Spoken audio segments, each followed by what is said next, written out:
ô Dieu, nous touchons notre Bible, nous disons le Père Céleste.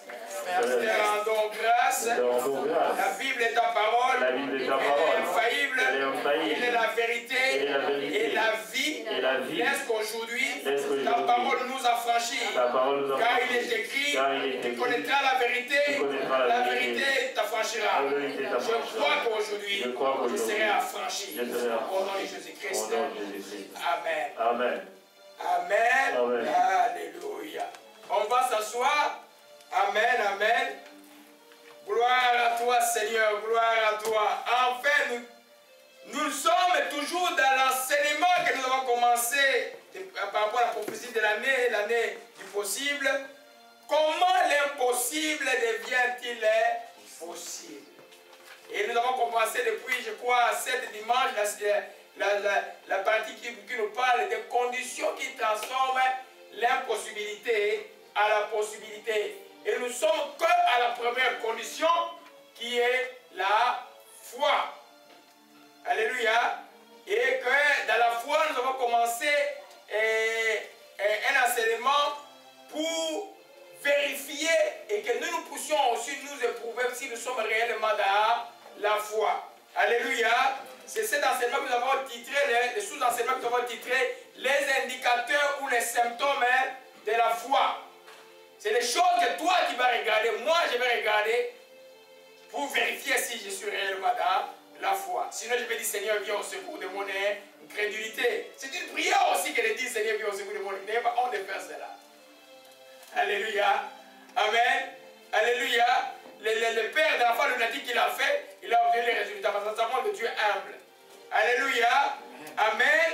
Alors nous revenons à notre texte qui nous a emmené à cet enseignement des indicateurs qui est 2 Corinthiens 13, verset 5. Il y a des dimanches, j'ai commis une erreur de lecture dans les sujets dit 1 Corinthiens 13, c'est pas 1 Corinthiens 13, c'est 2 Corinthiens au 13, verset 5. Alléluia. Il dit simplement ceci, examinez-vous vous-même pour savoir si vous êtes dans la foi. Éprouvez-vous vous-même et reconnaissez que Jésus-Christ est en vous. Alléluia. Amen. Amen. Examinons-nous nous-mêmes pour savoir si nous sommes de la foi. Éprouvez-nous nous-mêmes. Ne reconnaissez-vous pas que Jésus-Christ est en vous. Alléluia. Ainsi, nous avons commencé la série des indicateurs. Le premier indicateur, pour résumer, pour ceux qui n'ont pas encore suivi l'enseignement, que nous avons vu, c'était l'hardiesse et la force. Amen. Amen. Le courage. Dieu, chaque fois qu'il te donne une promesse, il met toujours la barre un peu haute. Amen. Pour que tu puisses atteindre ce niveau-là par la foi. Alléluia.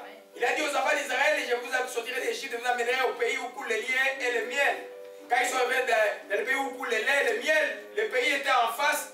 Les espions sont allés, ils ont vu qu'il y avait des géants là-bas. Alors il y avait déjà un problème. Les 10 espions sont rentrés. Les 8 ont envenimé le peuple. Ils ont dit, oh, là où nous allons partir, il y a des géants. Nous, à leurs yeux, on était comme des sauterelles. Alléluia.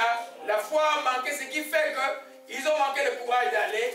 2 personnes que nous allons voir dans l'enseignement d'aujourd'hui étaient là. Un vieil homme qui s'appelait Caleb, un jeune homme qui s'appelait Josué, fils de Nun. Et ils ont dit, non, non, non. Allons-y, nous allons nous emparer du pays. Et ils ont vu le pays. C'est tous ceux qui avaient peur n'ont pas vu le pays. Il est manqué quoi? Le courage. C'est que le premier indicateur que nous avons vu. Le deuxième indicateur que nous avons vu, c'était la tranquillité. Amen.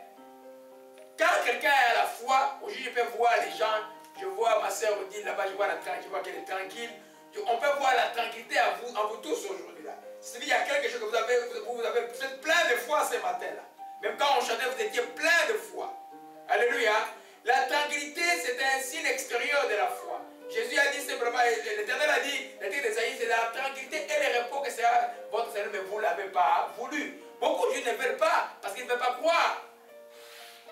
Alléluia. Vous vous souvenez de l'enfant, du centenier qui est venu voir le Seigneur. Le Seigneur était une journée très très occupée. Et puis il vient voir, et puis en cours de route, on l'amène à une autre histoire de la femme qui avait le problème de sang, la femme était guérie. Et puis, on veut dire non, ton enfant est mort. Le Seigneur regarde, centenier, on dit, n'embête plus le Seigneur, ton enfant est mort. Le Seigneur a répondu seulement, crois seulement. Et le témoignage que vous faites avant de voir, c'est un témoignage puissant de foi aussi. Et vous allez voir les choses s'accomplir. Alléluia. Amen. Le troisième indicateur que nous avons vu, c'était l'assurance. Amen. L'assurance est très importante. Quand vous allez dans Hébreux 11, verset 1, dans la définition de la foi, la foi est une ferme assurance. Amen. Une démonstration sur le bas. Une ferme assurance. C'est-à-dire que quand tu as la foi et par rapport à quelque chose, tu es sûr que la chose va arriver. Tu es assuré. Et quand tu es un homme de foi, tu arrives quelque part, quand tu parles, tu inspires confiance parce que tu es quelqu'un qui rassure, parce que tu es assurant. Parce que celui qui n'est pas assurant ne peut pas rassurer les autres. Quand tu arrives quelque part, toi, les leaders, tu es craintif là, les autres vont être dans la peur. Alléluia. Amen. Donc, comme enfants de Dieu, nous devons être dans la paix. C'est extrêmement important. Alléluia. Et puis, on a vu le quatrième indicateur de la foi qui était la paix. Vous vous souvenez de Philippiens 4, au verset 7. Ne vous inquiétez de rien, mais en toutes choses, faites connaître vos besoins à Dieu, comment par les prières, les supplications et les actions de la grâce. Et la paix, qui surpasse toute intelligence, gardera vos cœurs et vos pensées en Jésus-Christ. Celui qui reçoit est en paix. Amen. Tu n'as pas encore vu, mais tu es en paix. Et la première réponse qui t'arrive dans une prière que tu fais à Dieu, c'est la paix. Ce n'est pas une vision. Il y en a qui attendent toujours une vision d'abord. Non, c'est la paix dans le cœur. Les visions peuvent arriver, tant mieux. S'il n'arrive pas, ne défonce pas les visions. Il y a des gens qui créent des visions dans cette organisation. Je connais les gens de Dewa et c'est ici, là, ça. Amen. Les visions, l'homme ne crée pas les visions. Ça vient de Dieu. Amen. Alléluia. Amen. Gloire à Jésus-Christ. Amen. Amen. Et puis, la cinquième chose, c'est la joie que nous avons vue. Et j'ai oublié, on a vu la fermeté aussi, comme un indicateur de la foi. Bien aimé, allez réécouter tout. Examinez-vous si vous êtes dans la foi. Parce qu'aujourd'hui, nous allons conclure le septième indicateur de la foi. Que beaucoup aimeraient que j'en parle en premier, mais j'en parle en dernier. Parce que nous croyons que si l'esprit de l'homme n'avance pas, son âme n'avancera pas, son corps n'avancera pas, son environnement n'avancera pas. Si par malheur, l'environnement social et professionnel montre comme s'il y a un progrès où l'esprit n'avance pas, je suis sûr d'une catastrophe à venir. Très sûr de ça. Amen. C'est pourquoi il faut démarrer son être en entier. Alléluia. Amen. On a vu la joie dimanche passé. Le septième et le dernier indicateur de la foi que nous voyons aujourd'hui, c'est le succès. Qui aime le succès ici? Amen. Qui aime la réussite ici, là? Qui aime la productivité ici? On dit que tu es productif. Alléluia. Amen. Tu vois, les hommes d'affaires, les souris sont là jusqu'au loup. Amen. Alléluia. Mais le succès, la réussite est l'apanage des enfants de Dieu. Alléluia. C'est pour les enfants de Dieu. Vous vous souvenez d'Israël, tout le peuple qui l'a tourné regardait autrement parce qu'ils savaient que leur Dieu était grand. Ils avaient tout. Quel est le roi le plus prolifique de la terre est connu? Salomon. Il appartenait à qui? À l'Éternel. Alléluia. La sagesse lui a été donnée et les gens venaient du monde entier pour voir cet homme qui avait un succès terrible, phénoménal, comme un roi. Il avait l'intelligence des choses d'en haut, il avait l'intelligence des choses de la terre, il avait l'intelligence, il avait dit qu'il a étudié même les plantes, donc on peut voir la biologie végétale et toutes ces choses. Il a connu toutes ces choses-là. Il les a étudiées. Il avait l'intelligence, parce que l'esprit de l'Éternel était en lui. Alors, prochaine marque aujourd'hui pour nous, il y a quelque chose qui ne va pas. Alors, le but de l'enseignement, c'est d'entrer dedans. Nous n'allons pas entrer, étudier la productivité des succès comme nos amis américains parlent de prospérité. Nous voulons la prospérité où l'homme prospère à tout égard. Ça ne m'embête pas qu'un chrétien soit le plus riche de la terre. mais pourvu que son esprit, son âme et son corps prospèrent. Alléluia.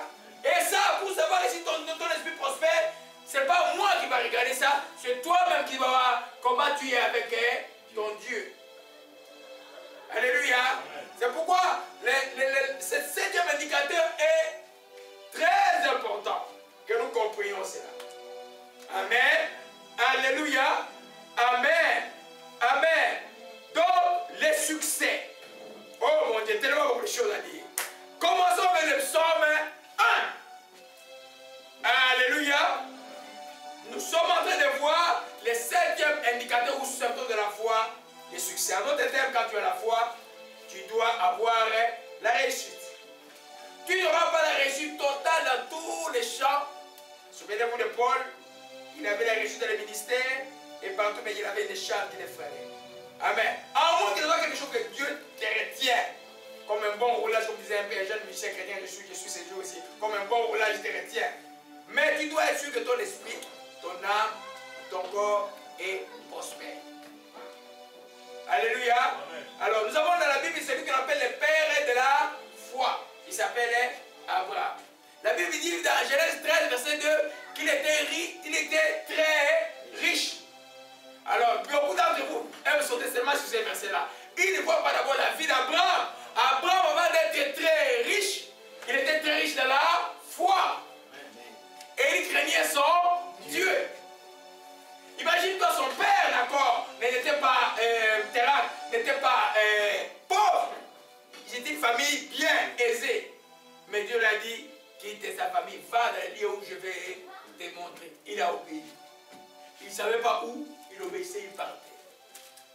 Son obéissance et sa confiance en Dieu a fait que la grâce de Dieu était sur lui. Même quand l'ennemi voulait les détruire, quand Pharaon a pris, voyant Sarah comme une belle femme, Pharaon, comme les gens de l'époque ne voulaient pas voir de belles femmes là, il prend la belle femme, il la met dans son palais, et puis Dieu frappe Pharaon de maladies, de mourir toute la maison. Et puis, mais là, il les chasse, même il n'est pas seulement avec sa femme, mais avec toutes les richesses qu'il n'avait pas, prends tout, pas. Il devient riche au fur et à mesure. Même quand on lui faisait le mal tournait en bien pour lui, parce que la faveur de l'Éternel était sur lui. C'est de ça que je parle. Alléluia. Amen. Mais la grâce que nous cherchons dans la vie, il y en a qui fait la voie et le travail, mais jamais vous voulez être obéissant à Dieu. Le moins des tests de la vie, les petits tests de la vie, vous êtes toujours voir le monde. Amen. Cherchez d'abord le royaume de Dieu. Et sa justice, le reste vous sera donné par après. Vous êtes des enfants du roi. Amen. Mais parce que si vous renversez la barre, nous avons des problèmes. Alléluia.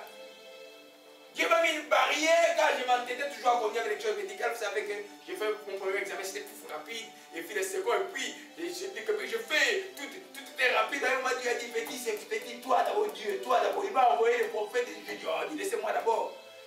Moi, je ne vais pas dépendre des dîmes déjà, les chrétiens qui ne donnent pas là, ils vont me tuer de faim. Amen.